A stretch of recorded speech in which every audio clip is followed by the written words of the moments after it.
Polly, don't bark. That's silly. Hello, everyone. Hi. Everyone's overexcited here because I'm going on a road trip to Newcastle tomorrow morning and Polly's coming with me and she doesn't understand what's going on. She's very confused. Hello. Very good to see you all chatting away before I can get there. Rita wins cheese match. Of course, you're on first. I hope we answer all your cheese matching to Shiraz at least questions tonight, Rita, and I'm sure we can talk about some other things. Hello, Peter and Karen. Peter and Karen sent me a picture of their cheeses that they managed to find in Queensland. Well done. I know Michael Woodward is also trying to access some cheese in Broome. Apparently that can be quite tricky.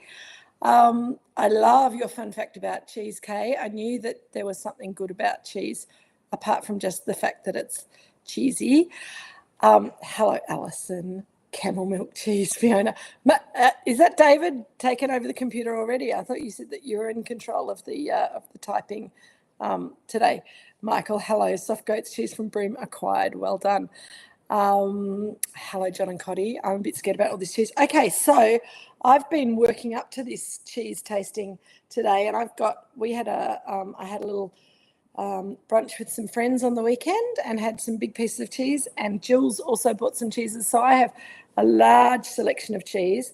I know we usually do the wine first, but I'm going to tell you about my cheeses first, and then we'll crack into the wine, and then we'll do the wine and cheese. How's that for a plan? So I have got a semi-hard goat's milk cheese and a goat milk camembert style cheese, both from the Main Ridge Dairy that specialise in goat's milk.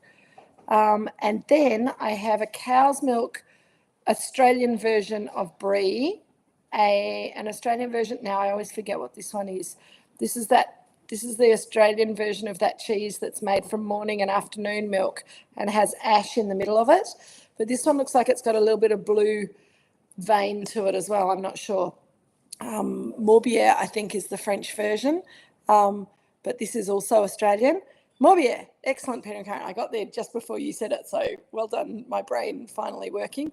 And a little bit of wash-dried cheese also. So those three are all from L'Artisan, which is my favourite Australian cheesemaker at the moment, of cow's milk cheese. They're based just out of Geelong, and they make beautiful cheese.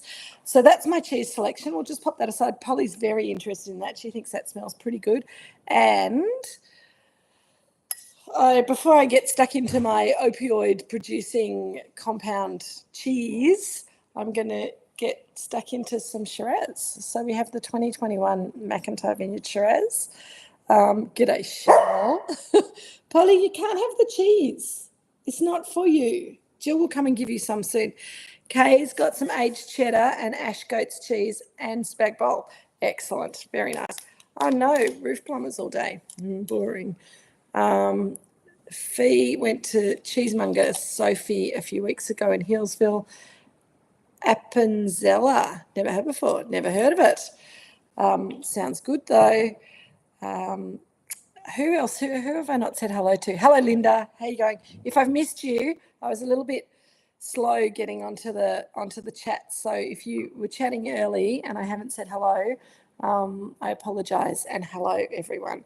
Right, let's get some full flavoured, firm and nutty. Is it a cow's milk cheese, Fee? All righty.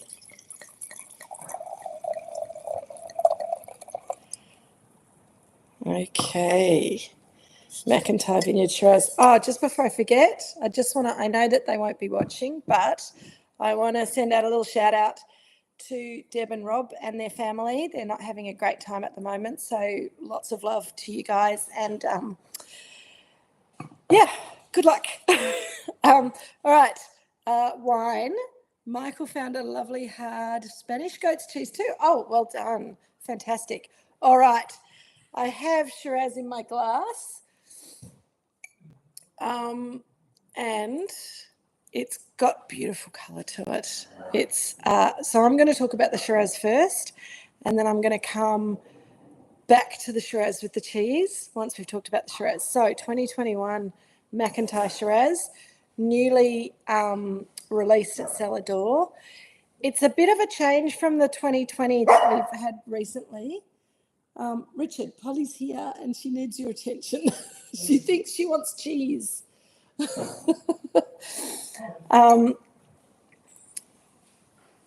Oh gosh, yes, Linda, here's to the vertices. And a choc top at the Sun Moon Movie Theatre, Michael.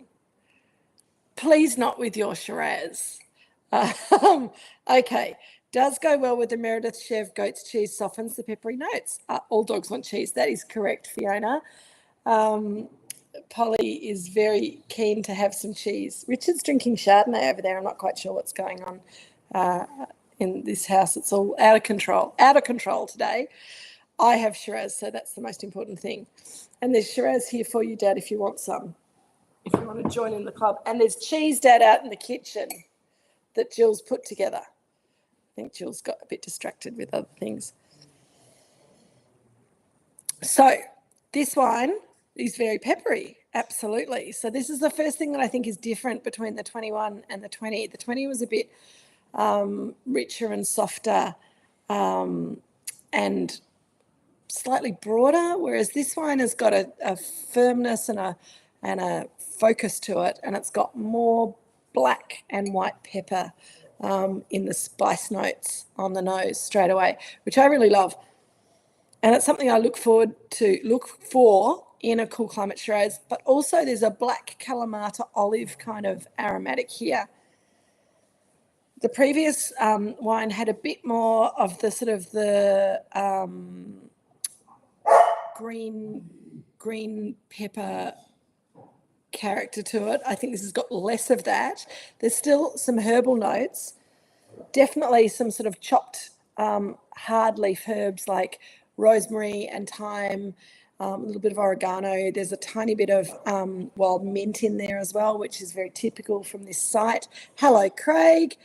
How do you, wasn't sure I'd make it working for a living. I know it's tough, isn't it?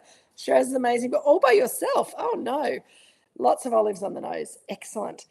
Yes, earthy nose as well, Kay.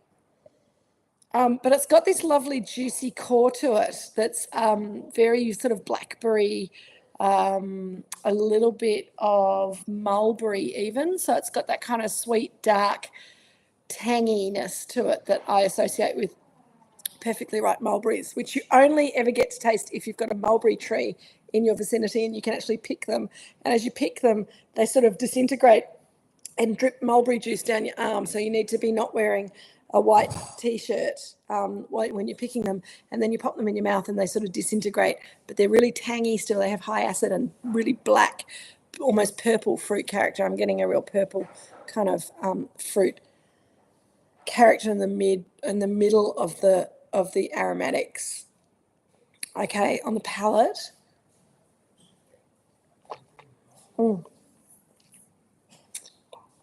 It's quite crunchy. It's got Craig, a huge mulberry tree growing. Yeah, and on the palate it's even more mulberry flavored because you've got that dark fruit, but you've got that lovely acidity. There's beautiful tannin structure on the palate. Alison's saying it still has a freshness and lightness in the mouth. I absolutely agree. And I think, again, this is different from the 2020, which was a bit heavier and a bit richer. This has got a lift to it that makes your mouth kind of water, makes you want some cheese, as well as another sip of the wine. So it's one of those hungry, thirsty kind of wines that makes you think, oh, do I need some food in my mouth first, or do I need another sip of the wine? Because it's really interesting. And the spice and the herbs it's not as meaty, I don't think, as the 2020 was, but it's got all the other things going around. Polly's getting cheese now, you'll be pleased to know. I think Richard's having some cheese for himself and Polly's having some cheese for herself as well. It's all very equitable. And so, Dad, that hard goat's cheese is the one that we're thinking about getting for the lunch. So anyone who's coming to the next lunch here, the Torello lunch, we're thinking about serving this hard goat's cheese. I know you said soft goat's cheese, Michael, but I'm going a little bit off your piste and onto my own piste. And everyone's on a different piste. I don't know why I'm talking about pistes, but anyway. We will have a little bit of this Alison Dies Online, hello, welcome. Kay will know with her notes, me no memory of it. The 2020, we haven't had the 20 for a little while, but last time I had the 20, it was kind of richer and heavier, but it had some more, you're not yet pissed. Thank you, Michael. I was waiting for someone to make that joke. All right, I'm now going to have some goat's cheese and some Shiraz. And Michael, I'm waiting for the revelation to happen because I've never, ever had anyone say to me before, you should match goat's cheese to Shiraz. So here we go. Hopefully this is really exciting and good. If it's not, Michael, you can tell me I got the wrong sort of goat's cheese. This cheese is beautiful. It's got that little tiny salt crystal crunch that you get in some hard cheeses. It's room temperature because we've had it out for a few hours. It's really tangy. It's really salty. It's making me want some wine. Hang on. And Michael, you have introduced me to a new joy in life. I think that wine and that cheese works incredibly well together. So thank you very much for that tip. As I said, no one's ever suggested it to me before. I'm going to try the goat's cheese camembert as well. But the goat's cheese is the one on the plate by itself, Dad. Yep. That is delicious. Kay's soft ash goat's cheese is working. Shell, the wine is so gourmet. Cumin Gouda. With your cumin Gouda, how delicious, like a meal, yum. And yes, Alison, cheese is wondrous. I think that the fact that you can make all these different products from coagulated milk. Sorry, I don't want to put anyone off their cheese, but that's essentially what it is. It's so cool. Hang on, I got to do that again.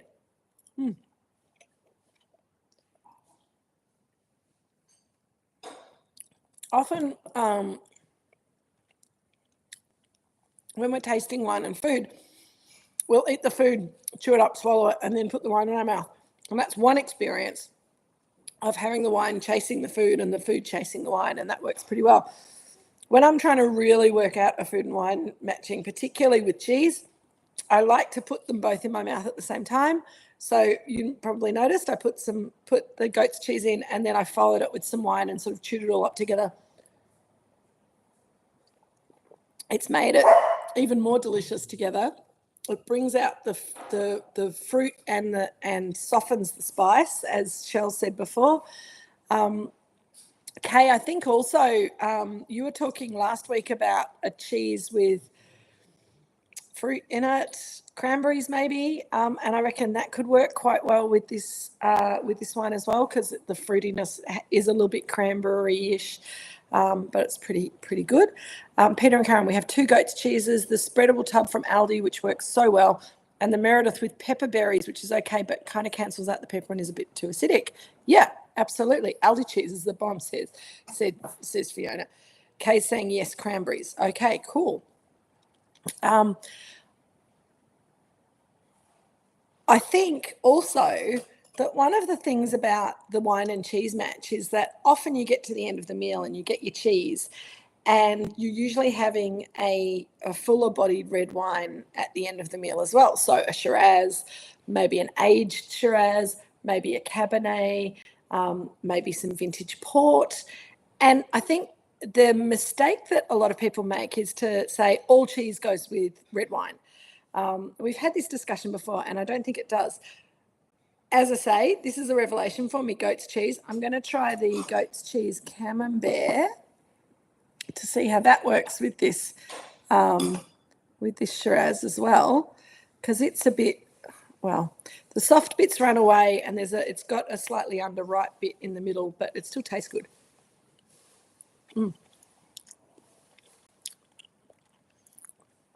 So it's softer, creamier.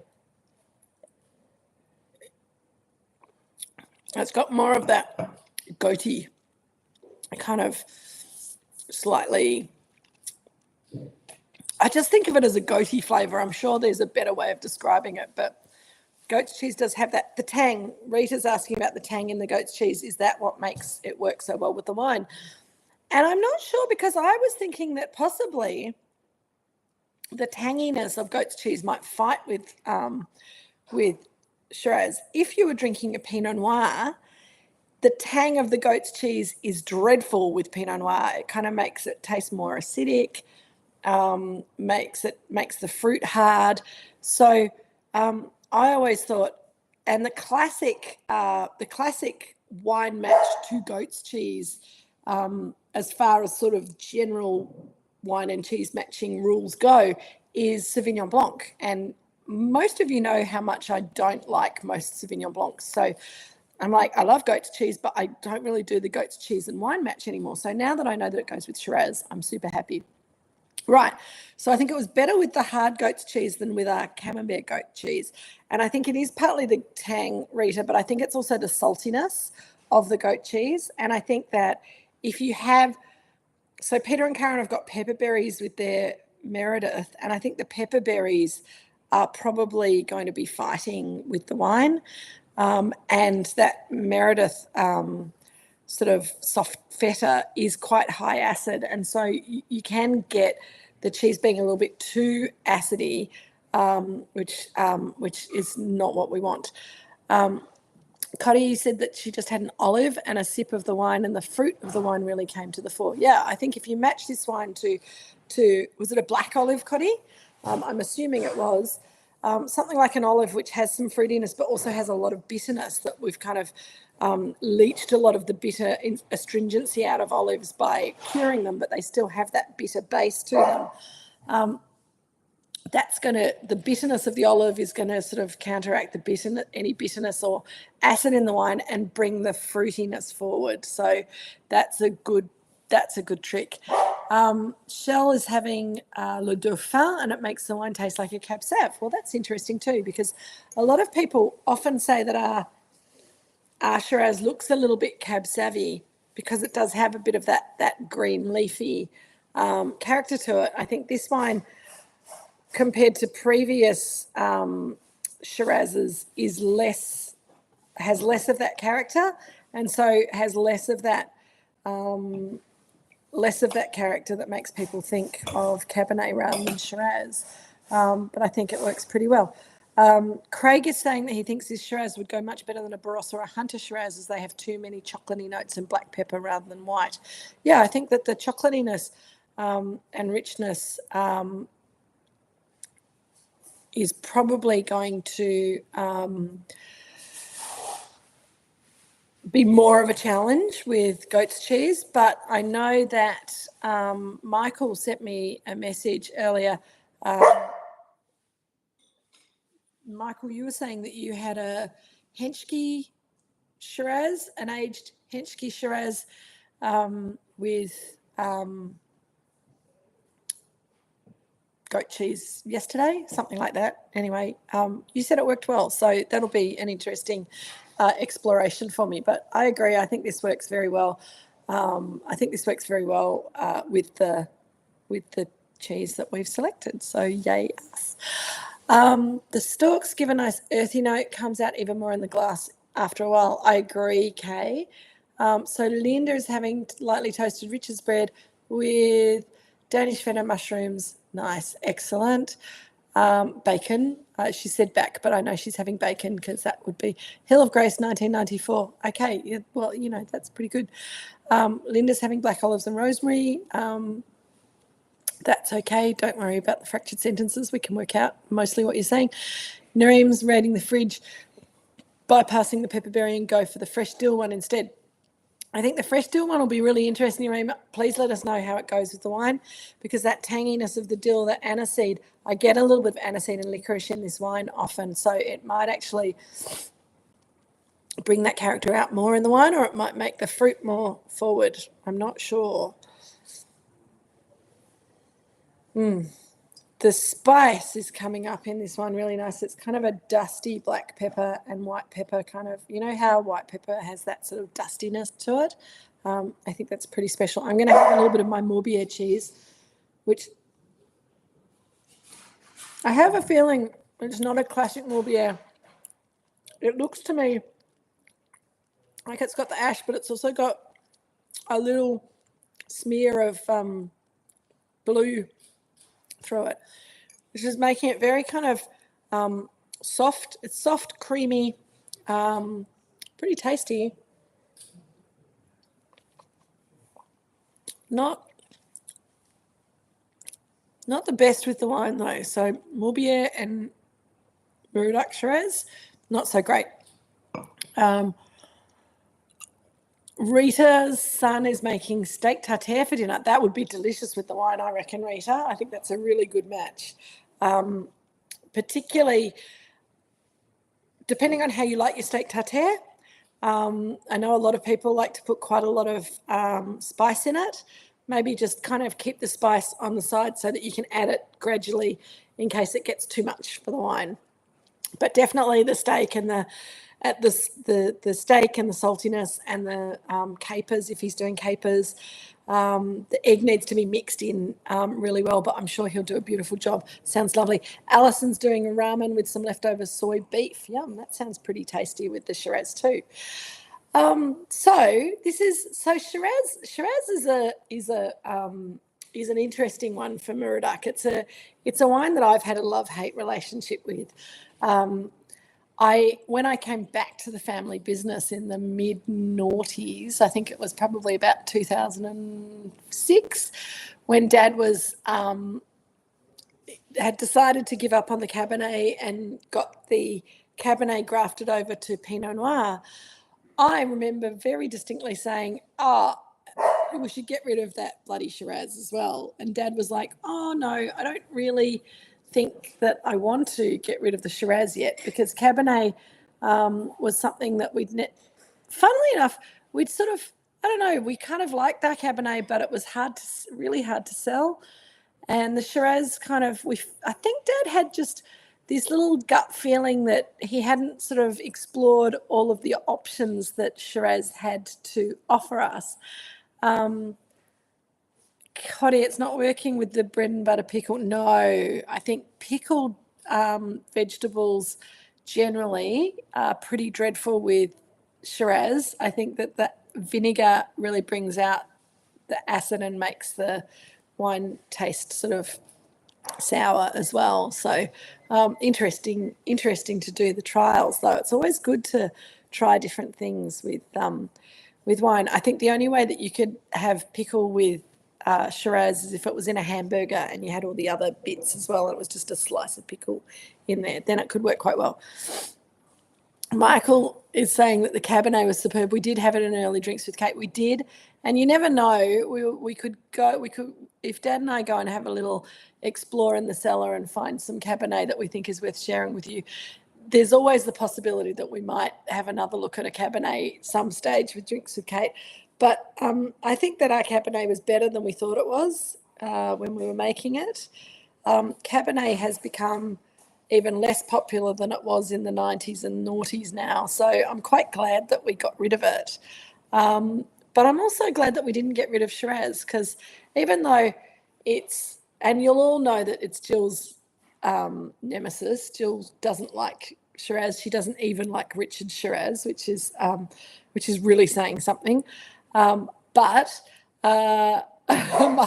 Michael's begging for a grand finale of the Cab. Michael, if we have any, I will go and have a bit of a look. David just perked up at the thought of old Cabernet. I know. I'm not even sure if we've got any, so don't get too excited. But we'll see what we can find. Coddy's saying, it works well with the quince paste. Okay, excellent. It's great with zucchini pickle along with the goat's cheese for Shell and Andrew. Okay, cool. Unthinkable not to like this one. I know, Alison, but Richard's got some Chardonnay for Jill just to keep her happy, because we know that it's not worth giving her Shiraz, because she just goes, oh no, I don't like it. It's just a not everyone has their little bugbears, and Shiraz is it for Jill. Kay noticed that Cab wasn't as primary in Coonawarra recently as they're making Gris, sparkling whites and Riesling. Merrick's Estate used to make a lovely Cabernet, always bought it aged from George. Not sure if he's still making it. I'm not sure either, Coddy. I think that the belief became that the Mornington Peninsula was a bit too cool for Cabernet, although it has warmed up a bit since then. So probably we could grow and make Cabernet very well. Nareem's, everyone's saying yes, please, to the Cabernet. The dill goat's cheese is going surprisingly well with the Shiraz. Okay, cool. Oh, Michael says that that George has stopped making Cabernet as well. I think most people have given up on Cabernet down here. LG Park still makes a little bit because that was the first vines that they planted, and that's been sort of an historical thing. But you're right, Kay, even in Coonawarra they're getting rid of, oh no, Peter and Karen, Jill doesn't like Sauvignon Blanc either, do you, Jill? Jill? Karen wants to know if you will drink Sauvignon Blanc. No, absolutely not. Is Sauvignon Blanc higher or lower on your list of wines that you dislike than Shiraz? Doesn't even register on my scale. So Shiraz, you drink Shiraz before you would drink Sauvignon Blanc. There you go, everyone. You heard it from the horse's mouth. She'll drink Shiraz before she drank Sauvignon Blanc. So there you go. So Michael's saying the Hill of Grace goes even better with your cheeses. Well done. Fiona knows the answer to that. Absolutely. All right, I'm going to try my little washed rind cheese. I just got a little chunk, so I'm going to stick that in my mouth. Very tasty.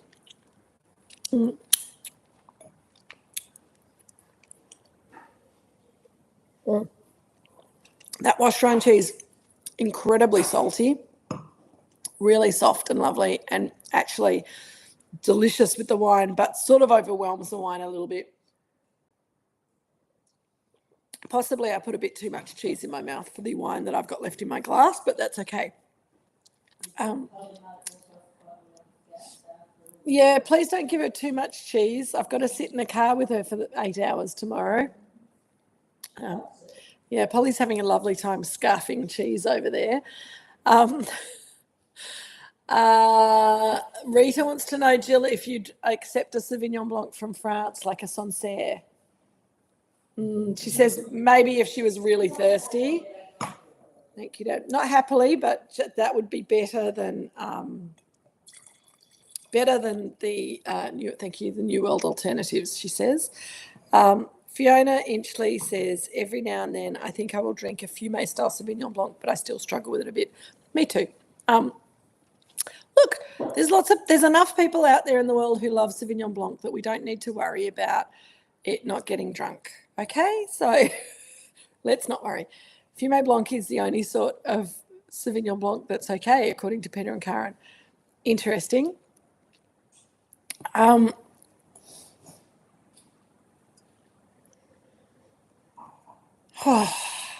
That wine, I just poured a little bit more, and it's so heady. It's got these beautiful perfumes, starting to get a little bit of violet coming up, a little bit of rose petal as well.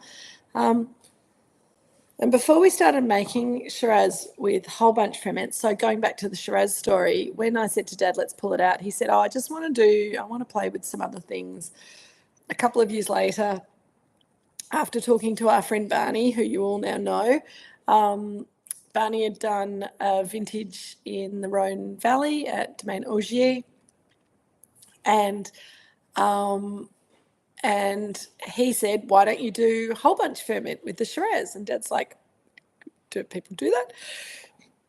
And of course, leapt at the opportunity because Dad loves a whole bunch ferment. And the McIntyre Shiraz was born in 2010, 100% whole bunch ferment. I think that it's a wine that in a warmer year, usually it's more successful than in a cooler year. 2021, though, was not a particularly warm year, was it, Dad? So it was a La Nina year. I just have a feeling that probably we got pretty low crop levels, which would have meant that sort of slow, gradual ripening process, and we had quite a long dry autumn, so we could leave it on the vines for a long time. So we got the grapes ripe in the end, and it took longer, so you get a bit more complexity and a bit more depth to the wine. So I think it's pretty special. Fiona's getting some savoury notes on the nose again. Me too. Michael, aren't we blessed to have your wine and indeed the whole world of wine? Indeed, absolutely. Samuel Pepys, who felt, hi, Brian was okay amongst slim pickings. We are very lucky. There's so much beautiful wine around in the world these days. There's a lot of pretty unbeautiful wine as well. So I think, being a little bit selective. I think also the wine world's changing, and I think that having the opportunity to get together and talk and taste and enjoy special wines together is really important, because there's a lot of hi Brian, Haut-Brion is, I'm not sure whether Michael's computer fixed that or whether hi Brian was what Samuel Pepys actually called it, which wouldn't surprise me. Haut-Brion was one of the Premier Cru Classé wines of Bordeaux, which is incredibly rare and expensive these days,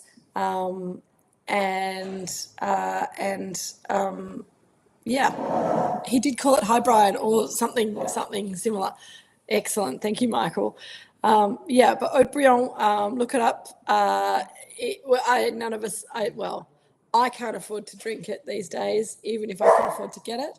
But it's a Cabernet-based wine. So back to Shiraz. Coddy's saying that they prefer a cool climate Shiraz to a warmer climate one when off Shiraz because of the high alcohol. Moorooduc's brought you back. Oh, good. Thank you. Well, I agree. I think that Shiraz is a grape variety that's very forgiving of being grown in warmer climates. And in fact, most Australians think that it's too cold here at Moorooduc to grow and make Shiraz. And even when we show them the evidence of what we do, they still think it's too cold here at Moorooduc Estate to grow and make Shiraz, because they expect a lot of Shiraz to be quite rich and high alcohol and jammy, as you say. And I think that there's a lot of us who don't really always look for those characters in Shiraz. I know that some of you do, and I think I found out, actually, it was really interesting on our little trip to Adelaide earlier this year. Some people who I'd forgotten were big Shiraz fans came out of the woodwork when we went to what was it called? Now I can't remember. In the Barossa Valley. It was in the Barossa Valley, Jill, but the name of the producer has gone out of my brain. I can see the label. It's got the little red lady on it. And Ballycroft, thank you, Kay. I knew someone's brain would work for me, and Fee. Thank you, guys. So Ballycroft, really big, traditional, rich Shiraz, but very precisely made. So I appreciated those wines. But I do find those wines, I have to be feeling very strong to deal with a big, rich Shiraz these days. Craig, I know you do love a Hunter-style Shiraz, Craig, and they are. The Hunter is paring their wines back from being big and overripe and crazy, medium-bodied and complex these days, absolutely. And I think even Barossa is doing a lot of that, including the Ballycroft. Fiona enjoyed the Ballycroft wines, despite the style not being typical for her. I agree. Big, strong, rich Shiraz can give you a hangover. I think that Ballycroft was pretty delicious. Alison was thinking the other day, after she drank the second half of the 2012 Shardy, that when we drink drinks with Kate, it's a more thoughtful experience. Oh, bless. I do think that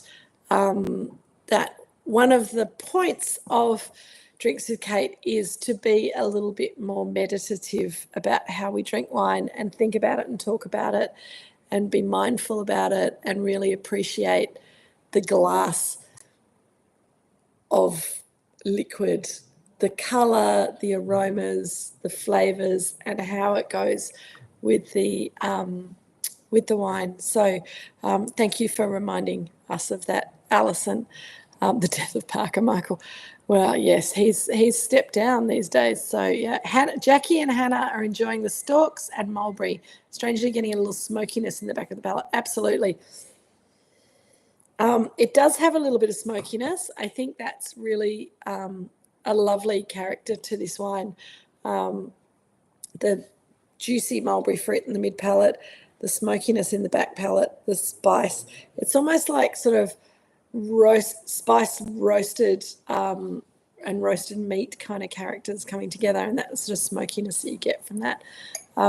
Kate's back to Ballycroft, sent some friends there and they loved it. I think a beautiful experience all up. Great, lovely winemaker, excellent ideas about how to run a winery.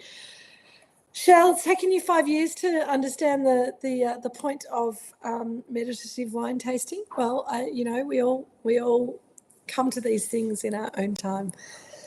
Peter and Karen are having the wine with the smoked cheddar. It's going well with the smokiness. That's interesting. Roasted meat. That is absolutely for why it's going well with your barbecue lamb. And I think this is very much a barbecue lamb, slow cooked lamb, meat stew kind of a wine. And one of these days when we come back and taste it again, I'll share my beautiful English braised beef and parsley dumplings recipe with you, which is awesome. Very old fashioned, very delicious, great food to go with this wine as well. The demise of Goon Michael. Oh dear. I don't think we've completely got rid of the goon yet, Michael, but horses for courses. So yeah, what else can we say? I haven't even looked up what we're doing next week, so if someone could let me know while we're talking, that would be great. I don't know what everyone's doing this weekend, but Polly and I are going, as I said, on a road trip. Someone needs a pillow at the end of the night, Michael. Yeah, indeed, Fiona. And also, I've just been watching. I've been watching? Something with Australian and New Zealand comedians, and they were, they're still talking about that party game with the goon bag and the Hills Hoist.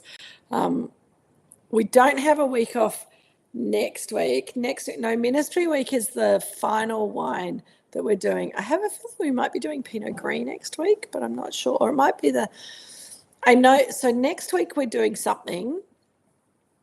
The week after we're having a break.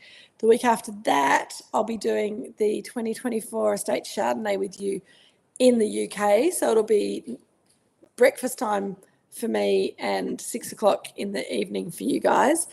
Then we have another week off while see you, Pete. See you next week. Thanks. We have a week off while I'm flying home, and then the following week is the ministry wine. Breakfast Chardonnay sounds awesome. I know, Fee, particularly with the 2024 Estate Chardonnay that we just released to the whole mailing list today. So I know some of you have already bought some. It's very exciting. It's quite delicious. Robinson Pinot 2010. Thank you, Peter and Karen. Oh, that'll be fun next week. Robinson Pinot 2010. Oh, nice. What a lovely offering. Something with a little bit of age. So yes, next Wednesday we'll be here doing Robinson Pinot 2010. I'll have a think of something delicious to match to it. But I feel like I've run out of things to say about cheese and Shiraz. How was my birthday dinner, Rita? It was lovely. So yes, last week Jill and Richard and Peter and Nina were here for my birthday dinner. I'm going to have a little bit of this brie cheese with the Craig, we can match eggs and bacon with Shardy. Absolutely. Or you can make spaghetti carbonara. That's egg and bacon dinner. So yes, Rita, Jill made me, after we finished the oysters, that brie was dreadful with the Shiraz, and I've always said that brie and Shiraz are awful together. It brings out there's a really bitter character to the white rind on the outside, and it's very unattractive with the wine. I think brie is lovely with a sweet wine. There you go, Polly. Shush. But Shiraz, dreadful with the brie. So don't do it. Michael's wife Anne has joined and thinks the Shiraz and goats are a marriage. I think you've converted us all, Michael. That'll be fabulous. So, Rita, I am finishing answering the question, even though people are distracting me with Bricky Chardonnay. Jill made me and all of us bouillabaisse, which was delicious. And we had it with, after we finished the Robinson 2012 Chardonnay, we had a lovely Premier Cru Chablis from 2017, I think, vintage. And I can't remember the producer. And Dad's trying to remember over at the other table because he put it on. It was delicious, whoever made it. And Jill's bouillabaisse was incredible. It was a great big bowl of beautiful tomatoey, fishy, chickeny stock with all kinds of kind of subtle flavours to it. We had big, fat, juicy prawns. We had 2 different types of fish. There were mussels in there. And she made a beautiful roux to go on top, which was spicy and creamy and delicious. And so that was a meal in itself. And then for dessert, we had a lovely hazelnut meringue and cream stack cake with raspberries on top. So it was pretty special, and it was better than any meal we could have had out at a restaurant. So I felt very well fettered for my birthday. So thank you. So Craig's going to have guanciale with his Chardonnay in his carbonara. I think that's a good idea. You guys can do carbonara, or you can do egg and bacon with the Chardonnay, or maybe even egg and bacon muffin for breakfast for me. So yes, we'll have a bit of a play with that. The Chardonnay also has this lovely kind of almost kind of white peach, white nectarine and short crust pastry kind of note to it. So it's got a little bit of that kind of peach cobbler character to it. So it could work quite well with a cheese croissant, says Fiona. Cheese and ham croissant even. If you want a bit of dead animal in your meal. And yeah, I think that could work really, really well. So we'll do that in 3 weeks' time. But next week we're going to do Robinson Pinot 2010. I will think of something awesome to match to it while I'm driving to Newcastle tomorrow and on Saturday. I have to get to Newcastle by lunchtime because my niece Charlotte is going into her Year 12 French exam, spoken oral exam at 2:00 on Saturday, and I said that I'd get there in time to speak French to her, and she's doing such a good job. So hopefully we'll get to have a little chat in French before she goes into her exam, and she'll absolutely nail it. I'm doing a wine dinner for Christy and Chris, my sister and brother-in-law, and their friends. And then I'll be driving home again on Sunday, Monday, Tuesday, seeing how we're going.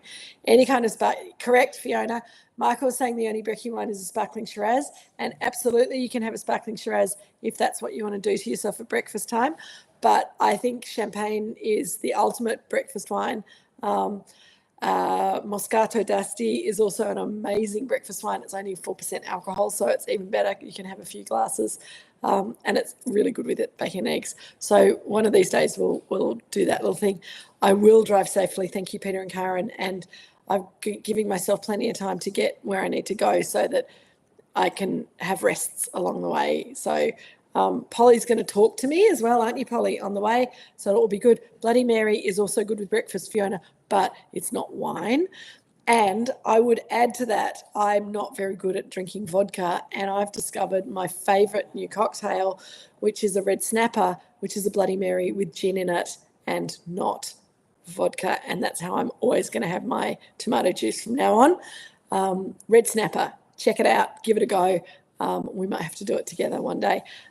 In the meantime, jet lag avoidance strategy fee, says Kay. I agree. The only time I ever drink a Bloody Mary, and now it's going to be a red snapper, is on an aeroplane. So cheese for dinner is a great idea. Thank you, Shell. I'm glad you enjoyed. If you're feeling a little bit cheesed out, have some toast, make yourselves an omelette.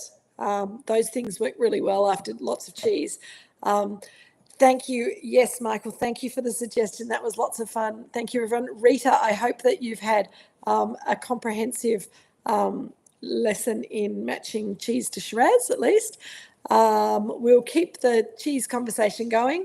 But yes, don't forget Richard's beautiful omelettes that we learned how to make a little while ago. That would be a great, if you felt like you needed a bit of something other than cheese. Oh, Polly. Polly's showing off now for everyone.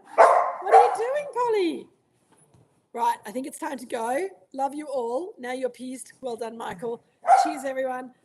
We'll wave to all of the Sydney siders on the way through the suburbs of Sydney on Saturday morning. And Polly's getting herself all ready to give me a good time in the car tomorrow. Take it easy, guys. Cheers, and I'll see you next week. Love you all. Bye. Polly, you are such a show-off.